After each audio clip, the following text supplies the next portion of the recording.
Most buyers know about one rebate. Well, what about if you stack them? The explosion of savings will take place. Moving forward with the Dekker Team. Moving forward together with the Dekker Team. We are thrilled that we've been able to create for you free access to over 703 Life's Inside Track episodes. Like, wow, what a number. Where we get to share insider tips, making house home, building wealth wisely through real estate. And you can get access to them like on Apple, on what's it called? Spotify, on YouTube, on the Dekker Team channel, on even chri.ca. So basically, they can live with you and that wisdom can flow in as you're driving or as you're even sitting at home.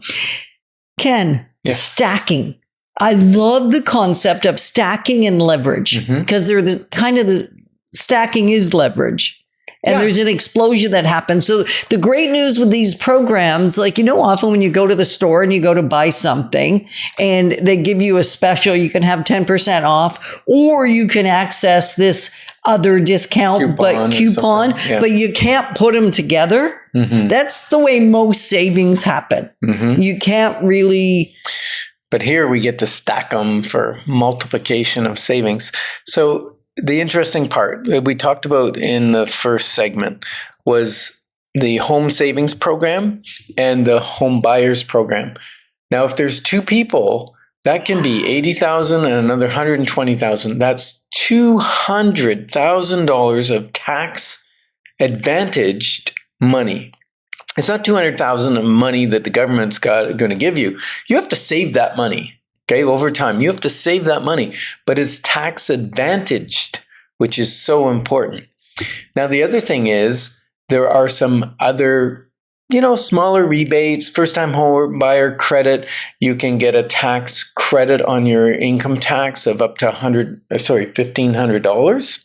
So that's just small, but hey, it adds up toward the up to $50K that you might save. Yep, and depending on your tax bracket, it could be actually more than that. Right. And if it's your first time home, you can get a land transfer tax credit up to $4,000. And it's taken off right at closing. So it's money you don't have to pay for land transfer. You never have to come up with. It's not at the closing table. Yeah, many lawyers remember it, but some don't. And if they don't remember it, you left thousands of dollars on the table that you paid the government that you didn't have to. Because it's not a thing that is available to you if you don't claim it. Like in segment A, I talked about claim it.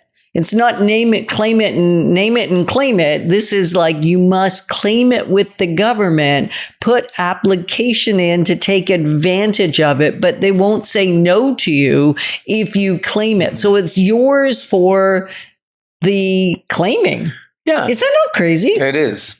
Now, new construction, there's always been some rebates available up to $24,000 in the past. For harmonized sales tax. Yeah. And that money was a credit.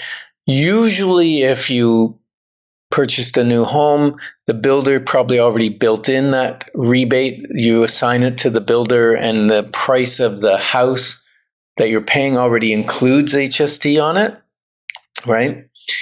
But now the government's also offering GST rebate for first-time home buyers, and that can be up to $50,000. So if you're buying $1 million property, and this is on new construction, only first-time buyers, GST, new federal rebate, new, $50,000 up to $1 million, right? So it's a percentage up to $1 million.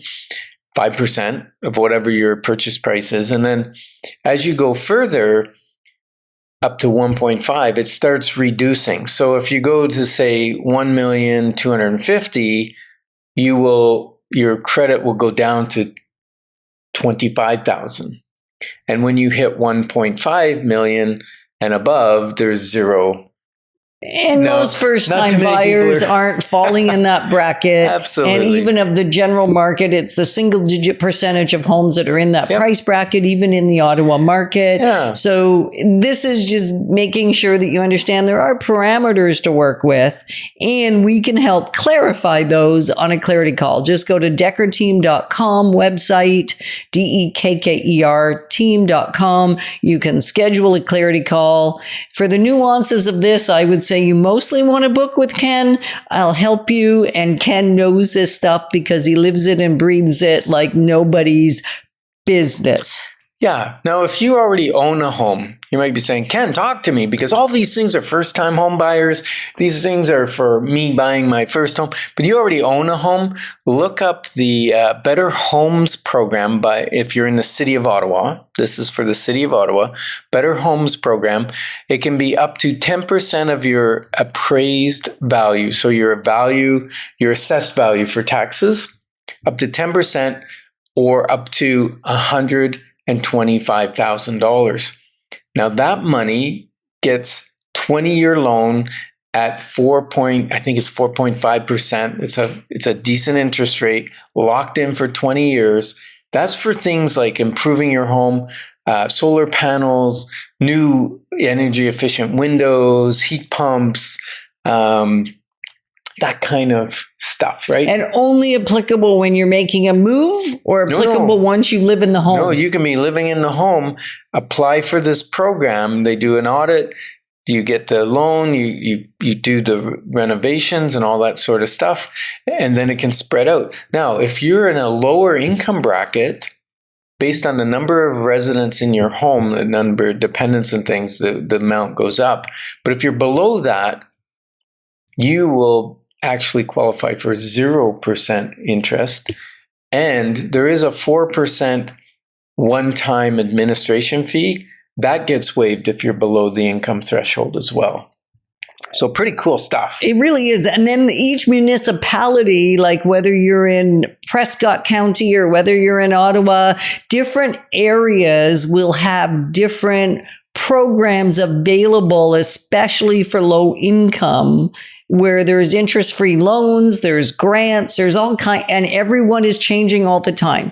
So if you're looking at a specific area and you want the details on it, just let us know and we will help you build a stack of savings that actually makes sense for you in your given situation. Yeah. Now remember, let's say maybe you moved jobs in the last couple of years and your house is far away now. And you're going, oh, this is so hard. There is a tax credit for moving expenses for people that move 40 kilometers. You got to be moving 40 kilometers closer to your work. And how do you figure out that 40 kilometers? Put into Google the two addresses, but run it at rush hour. Because sometimes you have to go a longer route to avoid traffic and things. So you want to do it at rush hour. If it's less than 40 kilometers, no tax advantage. But otherwise there could be. And I think a lot of people don't know about this. So take advantage of it if it's available to you, is I think what we're trying to drive home today. Yeah. And let us help you figure it out, because it is chaotic when you think about it, because it's forever changing. Yes. And you may be thinking, well, it's time to move. Well, then the capital gains exemption kicks in, because if it was your principal residence and you're moving, hallelujah, no tax on the growth of the property, right? So lots of great things to consider. And we're just happy that we can be here, be your guide, and be a solution in these confusing times. Moving forward with the Dekker Team. Moving forward.